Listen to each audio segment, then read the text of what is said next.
Chapter 5 जो है वो टेट्राप्लेजिक पेशेंट्स के लिए कि वो अपना हैंड्स कैसे यूज़ करते हैं और उसके through activities of daily living कैसे कर सकते हैं। तो इस चैप्टर में जो है हम 3 चीज़ें पढ़ेंगे कि डिफरेंट लेवल्स ऑफ पैरालिसिस जो पेशेंट्स के हुए होते हैं तो वो कैसे यूज़ करते हैं हैंड्स, स्ट्रेटजीज कौन से अप्लाई करते हैं। इसके अलावा स्प्लिंट्स और अडेप्टिव इक्विपमेंट्स जो कि वो यूज़ कर सकते हैं, और इसके अलावा सर्जरी और इलेक्ट्रिकल स्टिमुलेशन हैंड फंक्शन के लिए कैसे इम्पोर्टेंट साबित हो सकती है। तो लॉस ऑफ हैंड फंक्शन ज़्यादा इंपॉर्टेंट है as compare to loss of lower limb function for people with tetraplegia, क्योंकि हैंड ज़्यादा उसका यूज़ किया जाता है। आप लोग भी नॉर्मली लाइफ में हैंड ज़्यादा यूज़ करते हैं। चले ना बंदा तो खैर काम चल सकता है, लेकिन हैंड्स नहीं यूज़ कर सके तो कुछ नहीं कर सकता। सबसे पहले जो जब गोल्स ऑफ ट्रीटमेंट्स पेशेंट के लिए फिजियोथेरेपिस्ट या कोई सोच रहा होता है तो पहले पेशेंट से उसके बारे में बात करते हैं, नेगोशिएशन होती है। उसके बाद जो है वो टीम मेंबर्स के डिस्कस किया जाता है ऑक्यूपेशनल थेरेपिस्ट के बाद, और उसके बाद ट्रीटमेंट की जाती है। तो गोल्स जो होते हैं सबसे पहले एक्टिविटी लिमिटेशन को देख के किया जाता है, जैसे कि ICF मॉडल चैप्टर नंबर 1 में पढ़ा था, चैप्टर नंबर 2 में सॉरी। तो एक्टिविटी लिमिटेशन जैसे कि स्पून टू माउथ उसके लिए लेकर जाना मुश्किल है, तो उस पेशेंट के लिए हम क्या गोल बनाएंगे कि इसका जो ये वाली एक्टिविटी है taking a spoon to the mouth, तो ये जो है इस पे काम करे, ये हमारा गोल होगा। या पार्टिसिपेशन रिस्ट्रिक्शन, जैसे कि वो डाइनिंग आउट विथ फ्रेंड्स या रिटर्निंग टू वर्क नहीं कर सकता, तो हमारा गोल होगा कि उसको रिटर्निंग टू वर्क कराए या डाइनिंग आउट विथ फ्रेंड्स जो उसका गोल है वो पूरा कर सके। तो जब गोल सेट कर लेते हैं तो गोल में जो इम्पेयरमेंट आ रही है, जैसे taking a spoon to the mouth वो नहीं कर सक रहा, इम्पेयरमेंट क्या आ रही है, ऐसी क्या रीज़न है जिसकी वजह से नहीं कर सक रहा, तो उस पर हम काम करते हैं। लेकिन फिजियोथेरेपी अपने डोमेन में रह के काम करेगा, उसकी जो उसमें होगा अप्रोच में होगा वही काम कर सकते हैं, उसके अलावा नहीं। जैसे कि पुअर स्ट्रेंथ पे काम कर सकते हैं, जॉइंट मोबिलिटी, और साथ ही साथ स्किल्स पे पेशेंट जो स्किल्स करता है, जैसे अभी आगे आ रहे। अब hand function and principles of therapy, different levels of tetraplegia होते हैं। C4 का लेवल C1 से लेके C4 तक हो गया, C5 हो गया, C6 हो गया, C7 हो गया, C8 हो गया। ये सारे टेट्राप्लेजिक पेशेंट्स होते हैं, इनकी जो लेवल की जो स्पाइनल कॉर्ड इंजरी होती है। अब C4 तक या इससे अबव मतलब C3 C2 C1, अगर इस लेवल पे पेशेंट को इंजरी हुई है तो अपने हैंड मूवमेंट्स तो कर ही नहीं सकता, अपर लिम्ब कोई भी नहीं कर सकता, शोल्डर भी नहीं यूज़ कर सकता। तो इस इन पेशेंट्स के लिए हम सिर्फ हमारी थेरेपी क्या होगी कि प्रिवेंट करेगी कंट्रैक्चर्स को। ठीक है, वो कैसे कंट्रैक्चर्स को प्रिवेंट कर सकते, प्रोलॉन्ग स्ट्रेच स्प्लिंट्स के थ्रू, और साथ ही साथ पैसिव मूवमेंट भी दे सकते हैं। सही हो गया। डिपेंड करता है, हम देखते हैं कि इस पेशेंट को किस तरह का कंट्रैक्चर आ सकता है, तो उस बेसिस पे हम उसको जो है स्प्लिंट देते हैं। ज़्यादातर जो है MCB जो है MCP जॉइंट या मेटाकार्पोफेलेंजियल जॉइंट, ये एक्सटेंड हो जाता है, पीछे की तरफ जा सकता है, और साथ ही साथ ये जो इंटरफेलेंजियल जॉइंट्स है ये हाइपरफ्लेक्शन हो जाती है, ये वाला कंट्रैक्चर नॉर्मली होता है। तो इसके लिए हम ये वाला स्प्लिंट यूज़ कर सकते हैं जो कि इस कंट्रैक्चर से ही बचाता है, और साथ ही साथ जो है ये जो है टेनोडेसिस ग्रिप के लिए भी यूज़ कर सकते हैं पेशेंट्स। तो ये आगे टेनोडेसिस ग्रिप वाली बात आगे आएगी, वो आगे पढ़ते हैं। C5 टेट्राप्लेजिया, C5 टेट्राप्लेजिया में बाइसेप्स का फंक्शन हो सकता है, इसके अलावा डेल्टॉइड्स काम कर सकते हैं पेशेंट के। डेल्टॉइड्स हो गया मतलब शोल्डर की मूवमेंट हो गई, और साथ ही साथ बाइसेप्स मतलब एल्बो फ्लेक्शन पेशेंट्स कर सकते हैं। तो इसकी बेसिस पे वो अपने मुंह तक हाथ लेकर जा सकता है, लेकिन उसके हैंड फंक्शनल नहीं है, रिस्ट फंक्शनल नहीं है, तो ग्रास्पिंग नहीं हो कर सकता। तो उसके लिए हम उसको इस तरह के देखें जिस तरह ये इधर फंक्शनल स्प्लिंट इधर से दिया हुआ है, जिसके थ्रू इस फॉर्क और खाना खा सकता है, क्योंकि एल्बो फ्लेक्शन तो हो रही है, तो एल्बो फ्लेक्शन ये यूज़ कर सकते हैं। इसके अलावा ग्रिपिंग ये कैसे करेगा कि दो हैंड्स को यूज़ करके शोल्डर के मसल्स तो इधर दोनों काम करें, तो इसको स्क्वीज़ करेंगे, बुक को इधर से पकड़ लेगा ये। तो इस तरह ये पेशेंट जो है काम कर सकता है। सही हो गया। तो स्टार्टिंग में स्किल्स जो होते हैं पेशेंट के लिए मुश्किल होते हैं। स्पाइनल कॉर्ड इंजरी का जब पेशेंट स्टार्ट में आता है तो उसको यूज़ नहीं करना आता अपने हैंड्स, ये थोड़ी बहुत जो इधर एल्बो फ्लेक्शन कर सकता है, ये इधर शोल्डर फंक्शन कर सकता है, तो हमने वो टीच कराना होता है। सही हो गया। C6 C7 टेट्राप्लेजिया, इसमें जो है रिस्ट एक्सटेंसर्स काम करना शुरू हो जाते हैं। जब रिस्ट एक्सटेंसर्स पेशेंट की काम करते तो हम टेनोडेसिस ग्रिप यूज़ कर सकते हैं। सही हो गया। इसके अलावा C7 का जो पेशेंट है उसमें थोड़ी बहुत स्ट्रेंथ उसके रिस्ट फ्लेक्सर्स में भी होती है और फिंगर एक्सटेंसर्स में, तो वो थोड़ा सा और भी सुपीरियर है as compare to C6 tetraplegia के पेशेंट के। तो टेनोडेसिस ग्रिप ये लोग यूज़ कर सकते हैं। टेनोडेसिस ग्रिप के थ्रू जो है ये काफ़ी फंक्शंस कर सकते हैं, लिफ्टिंग थिंग्स। तो ये आगे टेनोडेसिस ग्रिप आएगी उसमें पढ़ेंगे। तो इधर ये अगर देखें C6 टेट्राप्लेजिया का पेशेंट है, तो इसको स्प्लिंट के थ्रू इसके हैंड में ही पकड़ा दिए, रिस्ट एक्सटेंशन तो ये कर सकता है, साथ ही साथ शोल्डर और एल्बो फ्लेक्शन की मूवमेंट कर सकता है, तो ये राइटिंग थोड़ी बहुत कर सकता है। तो इसको हमने ट्रेन करना है राइटिंग में, अगर इसका गोल है। इसी तरह इधर ये मार्कर लगा दिए C6 टेट्राप्लेजिया, जिसमें पाल्मर बैंड्स के थ्रू लगा दिया और ये काम कर सकता है। C8 टेट्राप्लेजिक पेशेंट में क्या होता है, इनके जो होते हैं फिंगर और थंब फ्लेक्सर मसल्स ये काम कर रहे होते हैं, जबकि C7 में नहीं काम कर रहे थे, इसमें फ्लेक्सर मसल्स काम करना शुरू हो जाती हैं हैंड के, जिसकी वजह से ये टेनोडेसिस ग्रिप के बगैर भी मूवमेंट कर सकते हैं, ग्रास्पिंग कर सकते थे इनकी किसी चीज़ की। लेकिन इनके जो इंट्रिंसिक हैंड मसल्स है, जैसे लम्ब्रिकल्स हो गए और हो गए, तो वो काम नहीं करते। तो फाइन हैंड कंट्रोल पॉसिबल नहीं है, लेकिन और जो हैंड फंक्शन है वही कर सकते हैं। सही हो गया। तो थेरेपी इसमें क्या होगी, थंब फ्लेक्सर मसल्स जो हो गए या फिंगर ही जो इसमें फंक्शनल मसल्स है, इसकी स्ट्रेंथनिंग, साथ ही साथ कंट्रक्चर प्रिवेंट करेंगे और हैंड एक्टिविटीज़ को प्रैक्टिस करेंगे बार बार। सही हो गया।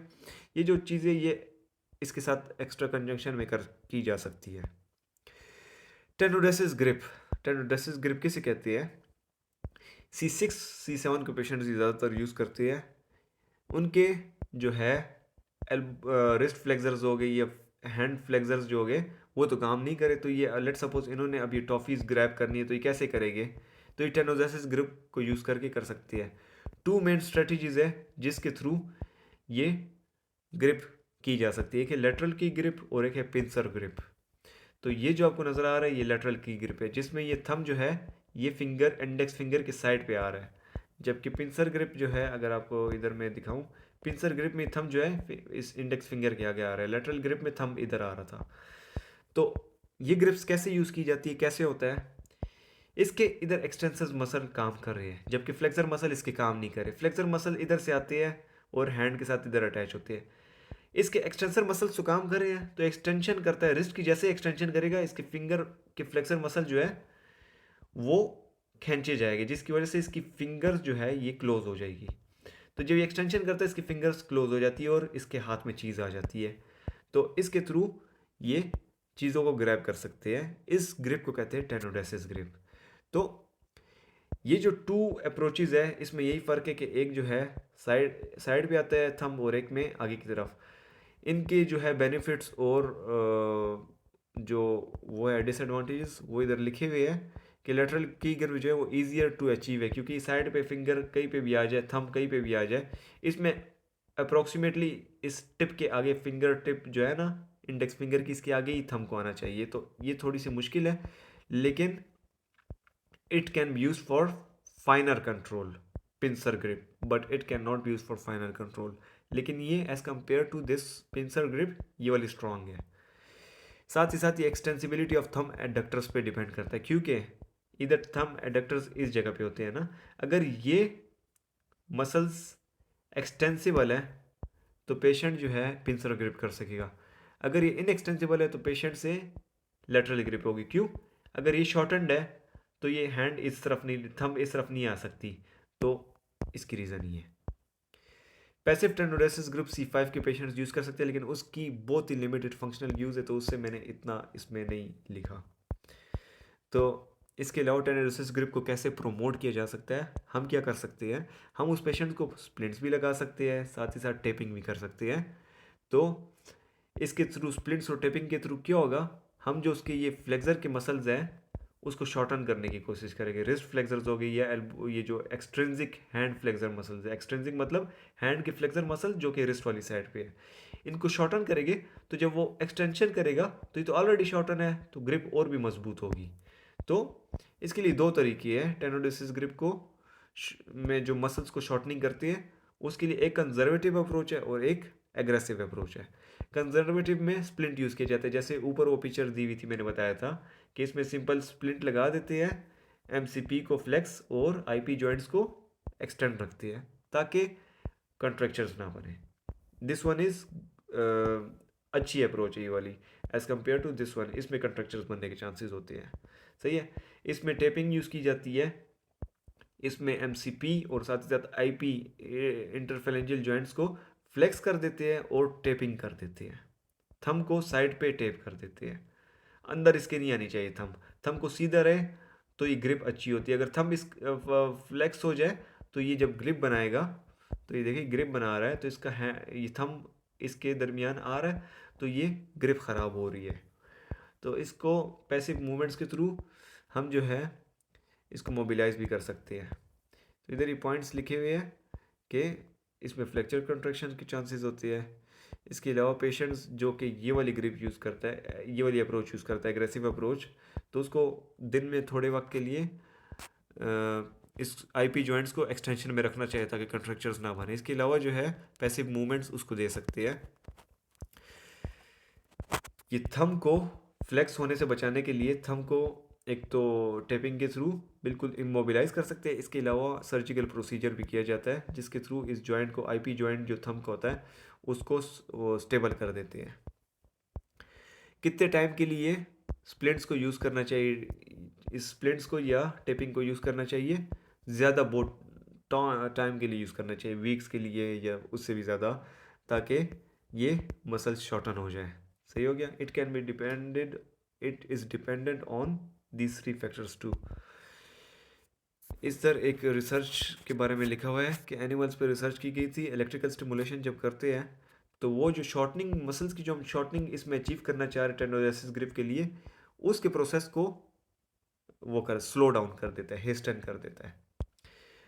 एक 2-3 बातें जो इम्पोर्टेंट है और वो है कि जब आप स्प्लिंट्स और ये चीज़ें अप्लाई कर रहे हैं, स्ट्रेटजीज इस्तेमाल कर रहे हैं, तो इसमें इतना ज़्यादा नहीं करना एक्सटेंसिबिलिटी को कि वो जो है बिल्कुल पेशेंट अपनी हैंड की मूवमेंट कर ही ना सके। सही है। तो जब टेंडोनेसिस ग्रिप के लिए जो हमें जितनी इनएक्सटेंसिबिलिटी चाहिए, जितनी शॉर्टनिंग चाहिए उतनी हो जाए, तो उसके बाद और शॉर्टनिंग नहीं करनी चाहिए। उसको सिर्फ वो जो शॉर्टनिंग हुई उसी को मेंटेन रखना चाहिए।